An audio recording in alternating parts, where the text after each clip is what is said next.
अस्सलाम वालेकुम everyone, welcome back to another video. आज की इस वीडियो के अंदर हम एक बड़े इंपॉर्टेंट टॉपिक के ऊपर बात करेंगे जो कि हमारी कम्युनिटी के अंदर बहुत ज़्यादा जो है पाया जाता है, जिसके अंदर बच्चों को भी वो प्रॉब्लम है, बूढ़ों को भी वो प्रॉब्लम है, जो बीमार हजरात हैं उनको भी वो प्रॉब्लम है, लड़कियों के अंदर भी वो प्रॉब्लम देखने को मिलता है।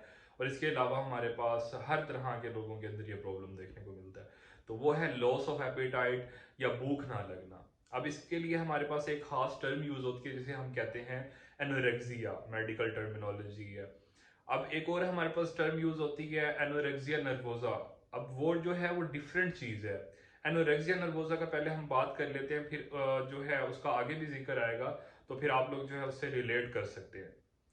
तो एनोरेक्सिया नर्वोजा ऐसी कंडीशन है जिसके अंदर जो है पर्सन जो है वो जानबूझकर अपना मील, अपना खाना जो है वो स्किप कर रहा होता है, छोड़ रहा होता है कि मेरा जो वेट है वो ना बढ़े, और अपना वेट मेंटेन करने के लिए वो जानबूझकर खाना छोड़ रहा होता है। ये जो हमारे पास कंडीशन है, प्रॉब्लम है एनोरेक्सिया नर्वोसा, ये जो है छोटी उम्र की जो हमारे पास लड़कियां होती हैं उनके अंदर देखने को मिलती है, जो कि नई नई जवान हो रही होती है, क्योंकि हार्मोनल चेंजेस हो रहे होते हैं। अब हार्मोनल चेंजेस की वजह से बॉडी स्ट्रक्चर भी चेंज होना होता है। तो वो चाह रही होती है कि हमारी बॉडी जो है वो चेंज ना हो, उसकी शेप चेंज ना हो, हमारा वेट ना बढ़े या वेट गेन ना हो, तो हम अंडर वेट रहें या वेट हमारा जो है मेंटेन रहे। तो वो उसके लिए जो है वो जानबूझकर जो है खाना अपना स्किप कर रही होती हैं। तो उसको हम कहते हैं एनोरेक्सिया नर्वोसा। एक और कंडीशन होती है जिसे हम कहते हैं बाइलूमिया नर्वोसा, जिसके अंदर जो है ये लड़कियां क्या करती हैं कि अपना वेट ना बढ़ने के लिए जो है खाना खा लेती हैं, खाना खाने के बाद सेल्फ इंड्यूस्ड वोमिटिंग की जाती है।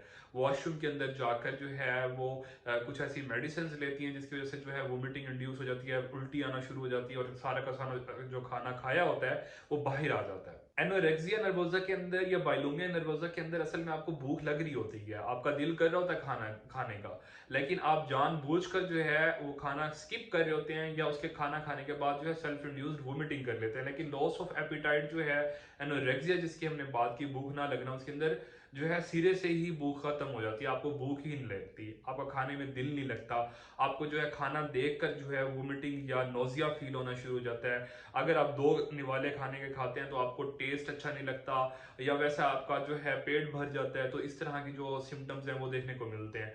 अब खाना ना खाने की वजह से जो प्रॉब्लम्स आते हैं वो बहुत सारे प्रॉब्लम्स आना शुरू होते हैं, हार्मोनल चेंजेस और आना शुरू हो जाते हैं, और ये जो कंडीशन है क्रोनिक चल सकती है और आगे चलकर आपके लिए और ज्यादा नुकसानदा हो सकती है। इसकी वजह से वेट भी कम होना शुरू होता है। अगर बच्चों के अंदर भूख नहीं लग रही तो उसकी वजह से वेट भी कम होता है। अगर आपकी जो न्यूट्रिशन है वो पूरी नहीं होगी तो उसकी वजह से जितनी भी ग्रोथ है वो रुकना शुरू हो जाएगी या वो कम हो जाएगी। अब जो सारी की सारी ग्रोथ है बच्चों की, वो हमें समझने की जरूरत है कि वो बचपन के अंदर होती है। आपको जो जितनी भी न्यूट्रिशन है वो आपकी जो बोन्स को जरूरत है या आपकी बॉडी की जरूरत है, वो सारी की सारी आपको ज्यादा से ज्यादा बचपन के अंदर जरूरत है, क्योंकि ग्रोथ जो होती है वो बहुत ज्यादा फास्ट होती है। तो पेरेंट्स भी बहुत ज्यादा परेशान होते हैं कि बच्चों को लेकर, उनकी इस प्रॉब्लम को लेकर। अब इसके पीछे बहुत ज्यादा कॉजेज हैं।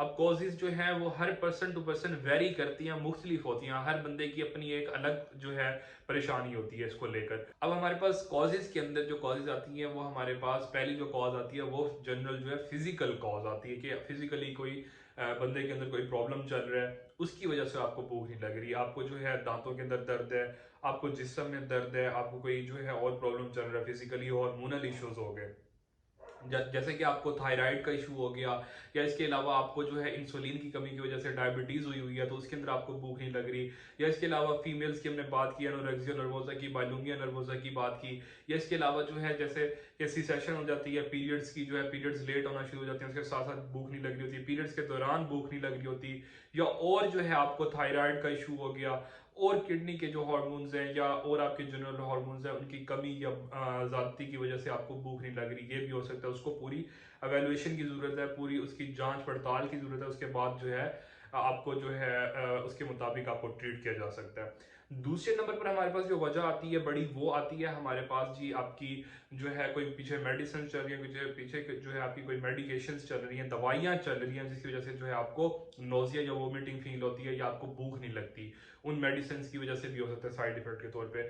इसके अलावा जो बड़ी वजह वो आपकी कोई बीमारी चल रही है, पीछे शुगर की बीमारी होगी, ब्लड प्रेशर की बीमारी होगी, और मजीद नंबर ऑफ जो है बीमारी है जिसकी वजह से हो सकता है कि आपको भूख ना लगती हो, या आपका मूड अच्छा ना होता हो, या आपका टेस्ट खराब हो जाता हो, जैसे कि हमारे पास मैदे की बीमारियां होंगी, उसके अंदर जो है भूख नहीं लगती, या जो है आपको खाना अच्छा नहीं लगता, तो ये भी हो सकती है। तो उसको जो है बीमारी को ट्रीट करने की ज़रूरत होती है, उसके बाद आपकी जो भूख है वो बहाल हो जाती है। तो इसके अलावा हमारे पास जो एक और वजह आती है, जो बड़ी वजह आती है, वो हमारे पास आती है जो नॉर्मल लोगों के अंदर होती है, कि देखने में फिजिकली पर्सन ठीक है, उसको कोई बीमारी भी नहीं है, फिर भी भूख नहीं लगती।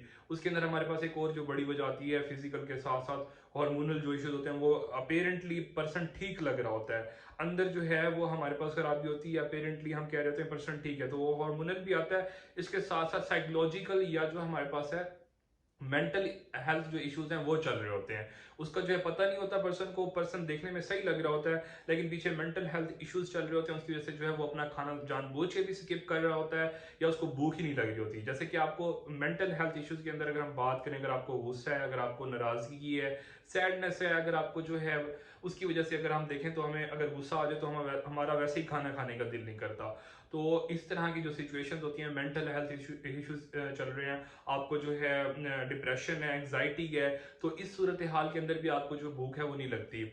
अगर नॉर्मल गुस्सा आ जाए, भूख नहीं लगती, आप खाना छोड़ रहे हैं, तो वो आप एक खाना छोड़ रहे हैं। लेकिन अगर डिप्रेशन एंग्जाइटी हो गया तो उसके अंदर आप अपना ख्याल रखना जो है बिल्कुल छोड़ देते हैं, अपने खाने का भी नहीं ख्याल रखते, और वो फिर जो है क्रॉनिक चला जाता है, लंबे अरसे तक होना शुरू हो जाता है, उससे फिर जो है और मसाइल आना शुरू हो जाते हैं।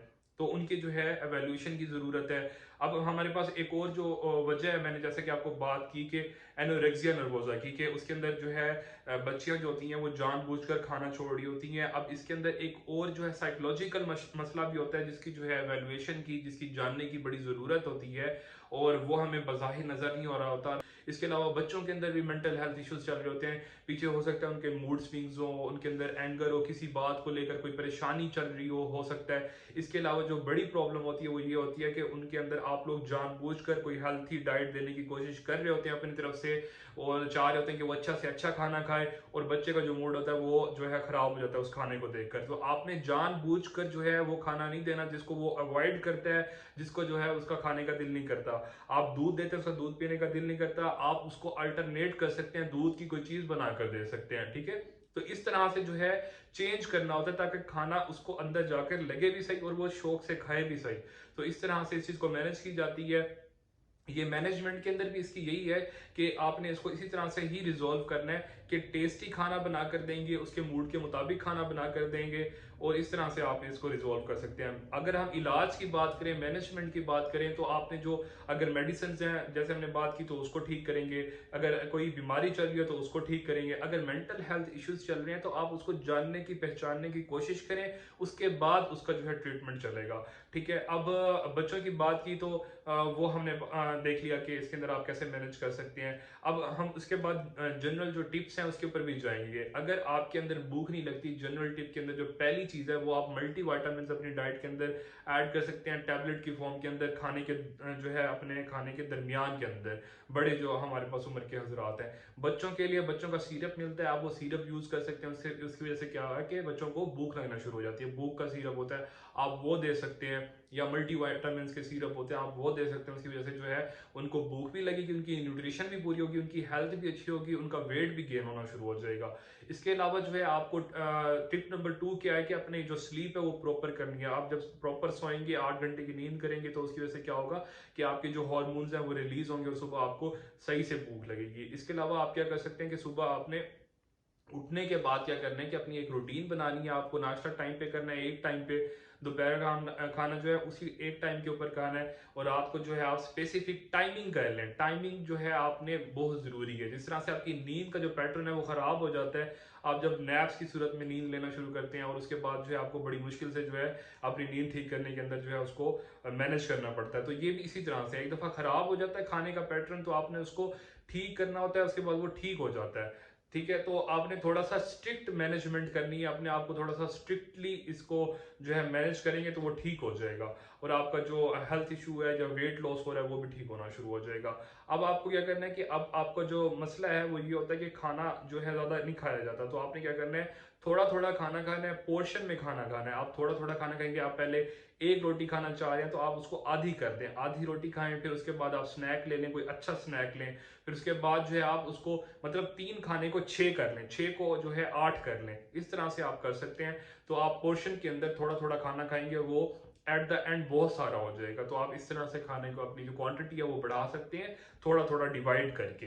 इसके अलावा क्या होता है कि आप टिप नंबर जो 3 है हमारे पास, वो ये है कि अगर बच्चे हैं या कोई भी है जिसको भूख जो है, खाना खाने का दिल नहीं करता या कोई चीज़ खाने का दिल नहीं करता, तो आप स्मूदीज बना सकते हैं। आप कुछ ऐसे शेक्स बना सकते हैं जो कि हेल्दी भी हों और जिसके अंदर न्यूट्रिशन जो है वो पूरी हो। जैसे कि एक मैं आपको शेक बताता हूँ कि आप मिल्क लें, मिल्क के अंदर आप बनाना डाल सकते हैं, कोई फ्रूट डाल सकते हैं, इसके अलावा आप पीनट बटर डाल सकते हैं, इसके अलावा आप हनी डाल सकते हैं, इसके अंदर ओट मिल डाल सकते हैं, इसके अंदर नट्स डाल सकते हैं। ये एक हेल्दी स्मूदी है और ये जो है आप इसको जो है आप पी सकते हैं। अगर आपको खाना खाने का दिल नहीं करता तो आप कुछ ऐसी ड्रिंक्स ले सकते हैं जो न्यूट्रिशियस भी हों और जो है आपकी हेल्थ को भी मेंटेन करें। तो आप जो है इस तरह से अल्टरनेट अपने दिमाग को ट्रिक कर सकते हैं कि खाना तो मैं नहीं खा रहा लेकिन मैं पी रहा हूँ, ठीक है, तो उससे आपकी न्यूट्रिशन भी पूरी होना शुरू हो जाएगी, ठीक है।